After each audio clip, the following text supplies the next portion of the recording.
মই এতিয়া আজিৰ কেবিনেটত গ্ৰহণ কৰা তিনিটা বিশেষ গুৰুত্বপূৰ্ণ সিদ্ধান্ত আপোনালোকক জনাব খুজিছোঁ।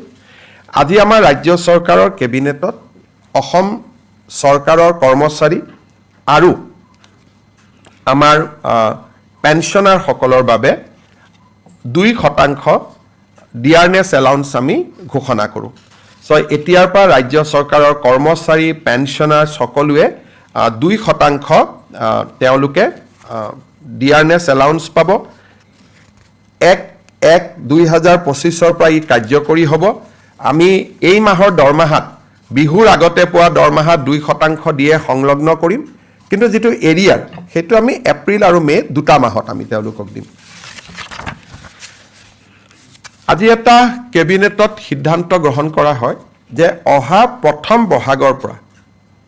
বহাগৰ পৰা চৰকাৰৰ যিমান ট্ৰান্সফাৰ অৰ্ডাৰ ওলাব, পোষ্টিং ওলাব, গাইডলাইনছ ওলাব, ৰুলছ ওলাব, ৰেগুলেশ্যন ওলাব, নটিফিকেশ্যন ওলাব, অফিচ মেমৰেণ্ডাম ওলাব, এই গোটেইবিলাকতে ইংৰাজীৰ লগতে অসমীয়াও ইয়াত সংলগ্ন কৰিব লাগিব। তাৰমানে 2খন নটিফিকেশ্যন ওলাব, এখন ইংলিছ, এখন অসমীয়া। কেছ হ'লে, লিগেল প্ৰব্লেম হ'লে সি ইংলিছখন মান্য হ'ব, কাৰণ লিগেল লেংগুৱেজৰ কাৰণে ইংলিছখন।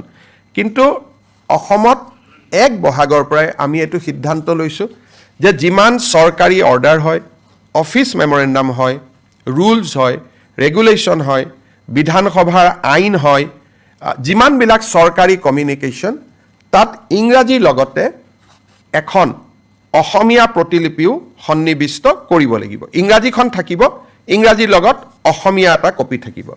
বৰাক উপত্যকাত বেংগলী থাকিব, বিটিআৰত বড়ো থাকিব অতিৰিক্তকৈ। অৰ্থাৎ বৰাক উপত্যকাত বঙালী থাকিব, বিটিএডিত বড়ো থাকিব, আৰু সমগ্ৰ অসমতে ইংৰাজী আৰু অসমীয়া। এই ব্যৱস্থাটো আজি কৰা হৈছে, আৰু সদৌ অসম ছাত্ৰ সন্থাৰ লগত আমাৰ আলোচনা হৈছিল। জাষ্টিছ BK শৰ্মা কমিটিৰ এইটো অনুমোদন আছিল। ৰাজ্য চৰকাৰে অহা 1 এপ্ৰিলৰ পৰা কাৰ্যকৰী হোৱা কৰি 15 এপ্ৰিল 1 বহাগৰ পৰা কাৰ্যকৰী হোৱাকৈ ইয়াক ৰূপায়ণ কৰাৰ বাবে নিৰ্দেশ দিছে। আমি চৰকাৰী অফিচাৰসকলক কৈছোঁ যে প্ৰথম অৱস্থাত ভাচিনী বুলি এটা এপ আছে, য'ত অসমীয়া, বড়ো, বেংগলী 3টা ভাষাই উপলব্ধ হয়, তাক ব্যৱহাৰ কৰক, আৰু লাহে লাহে তেওঁলোকে নিজাকৈ লিখিব পৰা হৈ যাব। ইংলিছ আৰু অসমীয়া গোটেই অসমৰ কাৰণে, বিটিআৰৰ কাৰণে বড়ো, বৰাক ভেলীৰ কাৰণে বেংগলী। যিটো আজি চলি আছে তাত কোনো আৰু বেলেগ নহয়। আমি যিটো আজি যি ধৰণে চলি আছে বিটিআৰত, বা আজি যি ধৰণে বৰাক উপত্যকাত চলি আছে, সেইটোৱে চলি থাকিব। বৰাক উপত্যকাত বেংগলী চলে, বিটিআৰত বড়ো চলে, বিটিআৰত অসমীয়াও চলে। গতিকে আৰু গোটেই অসমতে ইংৰাজী আৰু অসমীয়া।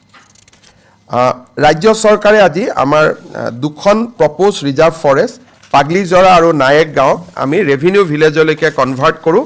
কিন্তু তাৰো ভিতৰত 280 হেক্টৰ আৰু 180 হেক্টৰক লৈ 2খন ৰিজাৰ্ভ ফৰেষ্ট কৰিবৰ বাবেও ৰাজ্য চৰকাৰে সিদ্ধান্ত লৈছে। এতিয়া তৃতীয় এটা ইম্পৰ্টেণ্ট সিদ্ধান্ত আছিল, আমাৰ অসমত যিবিলাক ফৰেনাৰ্ছ ট্ৰিব্যুনেল আছে, তাতে বহুত কেছ পেণ্ডিং হৈ আছে। এই কেছবিলাকৰ ভিতৰত 28,000 এনেকুৱা ব্যক্তি আছে যাৰ উপাধি কোচ ৰাজবংশী লোকসকলৰ সৈতে মিলে। অৰ্থাৎ 28,000 কোচ ৰাজবংশী লোকে আজিও বিদেশীৰ এটা অপমান লৈ তেওঁলোকে ট্ৰিব্যুনেলত কেছ খেলি আছে। ৰাজ্য চৰকাৰে বিশ্বাস কৰে যে কোচ ৰাজবংশী অসমৰ এটা খিলঞ্জীয়া কমিউনিটি, কোচ ৰাজবংশী অসমৰ সংস্কৃতিৰ এক এৰাব নোৱাৰা অংগ, আৰু সেইবাবে আজি ৰাজ্য চৰকাৰে সিদ্ধান্ত লৈছে যে কোচ ৰাজবংশী লোকসকলৰ বিৰুদ্ধে যি বিদেশী ন্যায়াধিকৰণত কেছ চলি আছে, বা তেওঁলোকৰ নামৰ বিপৰীতে যি ডি ভোটাৰ লাগি আছে, তাক তৎকালীনভাৱে এই গোচৰবোৰ প্ৰত্যাহাৰ কৰিবলৈ আজি ৰাজ্য চৰকাৰে সিদ্ধান্ত লৈছে। এইটো এটা কোচ ৰাজবংশী কমিউনিটি, বহুত দিন তেওঁলোকে কষ্ট খালে, আৰু এই কমিউনিটিৰ মানুহবোৰ বৰ দুখীয়া। গতিকে আজি তেওঁলোকৰ আমি এটা ঐতিহাসিক সিদ্ধান্ত লৈছোঁ যে কোচ ৰাজবংশী কমিউনিটিৰ গাত এতিয়াৰ পৰাও বিদেশী লেবেল লাগি নাথাকিব। তেওঁলোকৰ বিৰুদ্ধে চলি থকা সকলো গোচৰ ৰাজ্য চৰকাৰে ট্ৰিব্যুনেলৰ পৰা প্ৰত্যাহাৰ কৰিব। চ' 3টা ইম্পৰ্টেণ্ট ডিচিশ্যন আছিল। 2% DA, ছেকেণ্ড ইম্পৰ্টেণ্ট ডিচিশ্যন আছিল যে অসমীয়া ভাষাৰ প্ৰয়োগ বৰাকত বেংগলী BTA-ডিত বড়ো আৰু কোচ ৰাজবংশী কমিউনিটিৰ পৰা বিদেশী বুলি যি তেওঁলোকৰ ওপৰত গোচৰ চলি আছিল তাৰ আনুষ্ঠানিক প্ৰত্যাহাৰ এই তিনিটা গুৰুত্বপূৰ্ণ সিদ্ধান্ত আজি কেবিনেটে লয়